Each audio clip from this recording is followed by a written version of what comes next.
Hi, my name is Sarah, and I am with California Baptist University's Online Professional Studies in the Business 530 class. And tonight I'm going to go over the Santa Fe Grill Research Marketing Proposal in a PowerPoint presentation with you. This is actually a max 15-minute video, so I did learn the hard way previously that there are going to be some things in the actual PowerPoint that is submitted in the notes that's not going to be able to be talked about in this video for the sake of time constraint.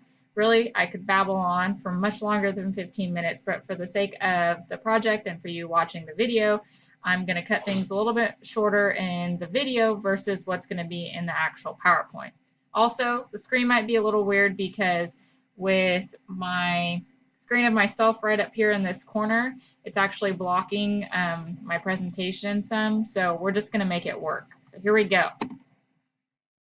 So this marketing proposal is actually for Santa Fe Grill that's located in Dallas, Texas, and we'll learn a little bit more of that as we go on.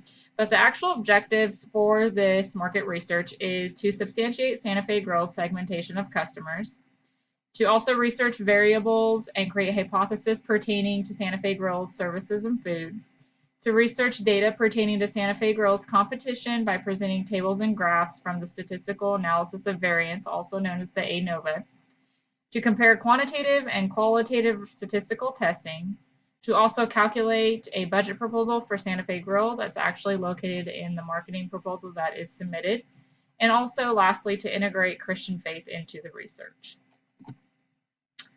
So of course many are going to ask, who is Santa Fe Grill and why are we doing the research? So Santa Fe Grill was actually founded by two former business students from the University of Nebraska-Lincoln.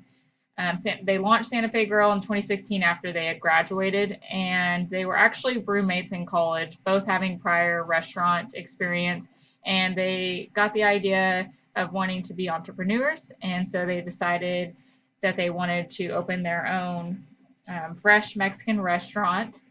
And after doing research of the demographics in Lincoln, Nebraska, they decided they were going to move their restaurant to Dallas, Texas, which is where I ended up where it's at.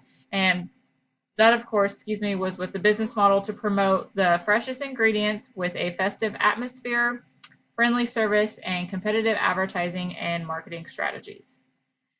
Moving on, we ask, why are we even doing the marketing research? We're actually trying to obtain information from primary customers.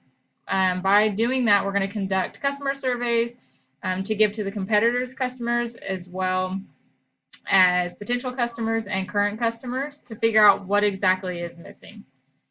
We're also going to strengthen the restaurant's operations through this marketing proposal. Of course, that is our end goal, as well as trying to generate more revenue for Santa Fe Grill. Here you can see Santa Fe Grill's perceptual map, and actually a perceptual map is a visual for the owners to see exactly where they are ranked among their competitors in Dallas, Texas.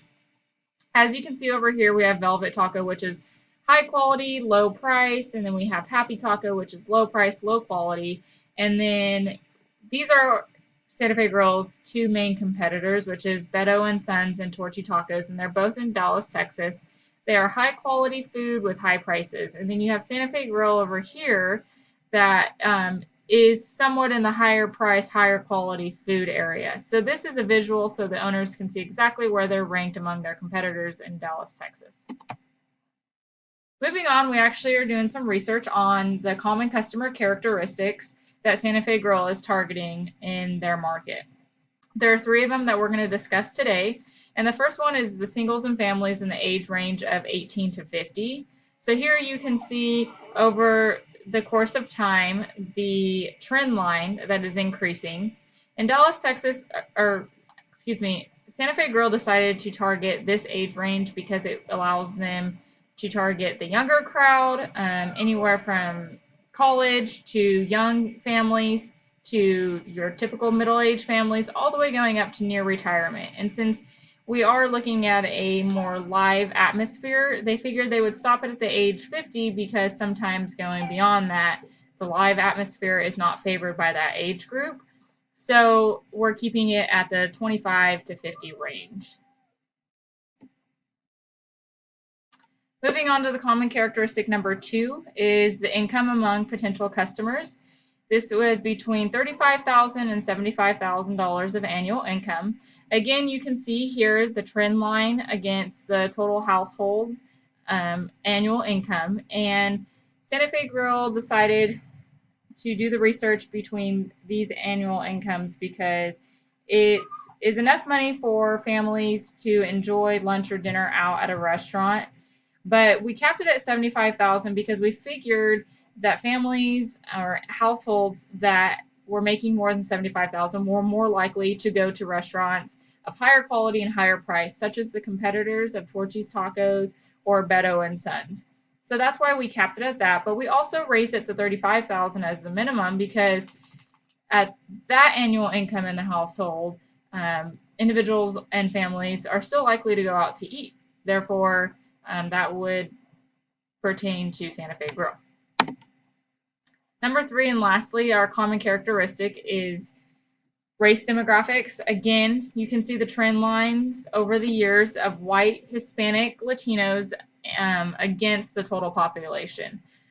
Currently, these ethnicities consume over 1 million in the population for Dallas, Texas. So Santa Fe Grill wanted to focus their target race demographics on these ethnicities, seeing as they consume a large population in Dallas, Texas, that they figured that they could create their food and their menu to serve individuals that favor maybe more of the Mexican physique versus other types of food.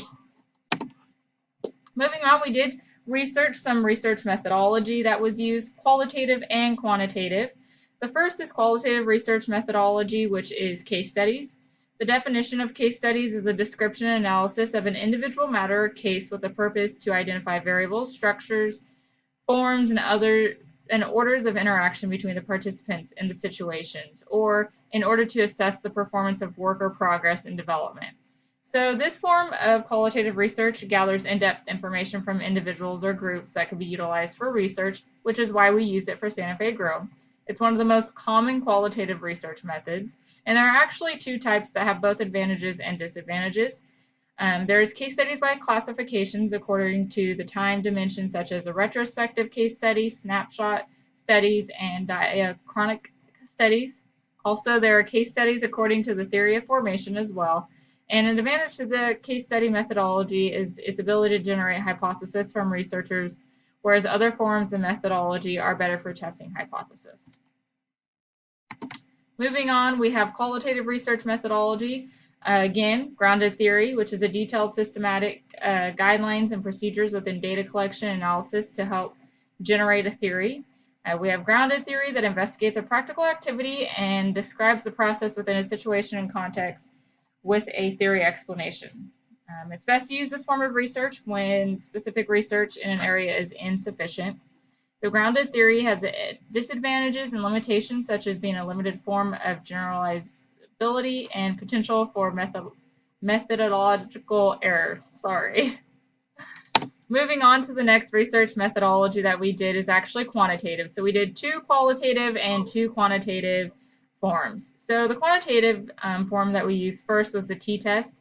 It's when you test statistics follows a t-distribution and you want a statistical test with the null hypothesis is true. This is used to compare the means of both samples. There is a 1-sample t-test and a 2-sample t-test. The 1-sample t-test is used to test the null hypothesis. The 2-sample t-test is used to compare the means values of the samples. Again, both advantages and disadvantages pertaining to the sample sizes. Lastly, of quantitative research methodology, we have correlation, which establishes a relationship between 2 similar entities and how one entity impacts the others and what changes can be observed. This is a comparison of 2 entities that are invariable. So there must be a minimum of 2 groups, and it's used by researchers trying to correlate 2 or more variables. Again, disadvantages and advantages to the strong results, however, a limitation in the conclusion that researchers can get. Moving on, like much research, in this market research proposal, we actually have research questions that are along the lines of the hypothesis that we presented in the actual proposal that was submitted. And these questions pertain to what customers look for whenever they go out to eat. The one in particular of how old you are, we threw in there so that the owners of Santa Fe Grill could see exactly the age range of the customers that were taking the survey in case they wanted to incorporate that into their analysis. So again, you have freshness, speed of service. Moving on, we ask how important the atmosphere is, how important customer service is, the beverage menu. These are all on a Likert scale, which is a form of quantitative data collection, so that we're able to use this in the variance of analysis in the ANOVA that we're going to see next.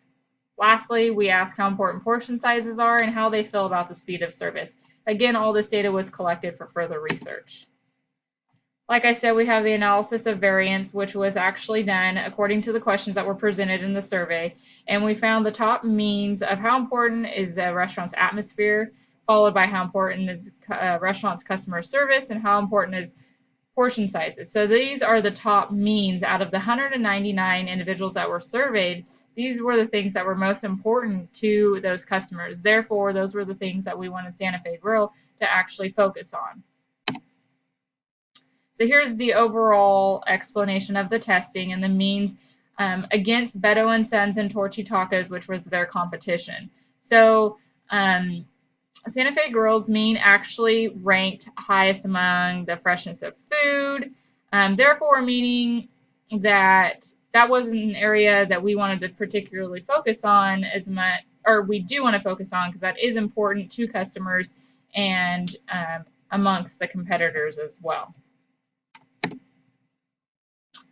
So we actually have recommended marketing strategies that we are implementing according to the tests and the data that was presented, that we're encouraging the owners of Santa Fe Grill to actually look at these strategies and try to implement them to help generate more revenue. We have the promotional strategy, which is designed as a two-way interaction between a company and a consumer, designed to generate sales and attract new customers. So we wanted Santa Fe Grill to use the promotional strategy to promote their restaurant and the interaction of their atmosphere and the freshness of their food, so that they can promote their business model to generate not only more revenue, but customers as well. The distribution strategy is a plan that focuses on the location of the targeted market and aiming to make goods and services available to consumers. So in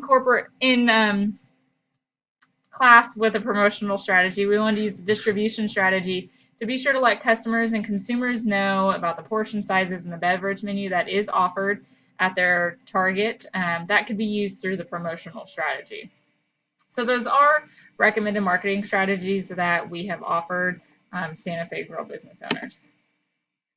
Last but not least, amongst all of the business research in the marketing proposal that we have done for Santa Fe Grill, we of course want to remember that we're integrating faith into research and business. So as Christians, we of course find ourselves in times of heartache, difficulty, and my biggest thing throughout this whole research project was having patience. And I think as business owners and researchers, you got to always seek patience in everything you do. So I think it's good to lean on the word and ask the Lord for guidance, and He will guide you in the direction that He sees is best, whether it's one way or the other. In the end, it'll all work out. So these are two verses that stand out to me in times like this. Trust in the Lord with all your heart, and do not lean on your own understanding. In all your ways acknowledge Him, and He will make straight your paths. Proverbs 3:5-6. And lastly, may the God who gives endurance and encouragement give you the same attitude of mind toward each other that Christ Jesus had. Romans 15:5. Again, I think two great verses to integrate when doing research and as business owners. So I believe, as a market researcher, that Santa Fe Grill, with focused market research, will grow, build, and succeed. So thank you for watching this presentation. I hope you enjoyed it. I hope you learned a few things about how I performed the market research on Santa Fe Grill, and hopefully with this proposal, we're able to gather statistics and analysis and move forward to help generate revenue for Santa Fe Grill and grow their business. If you have any questions, please feel free to send me an email, and thank you again.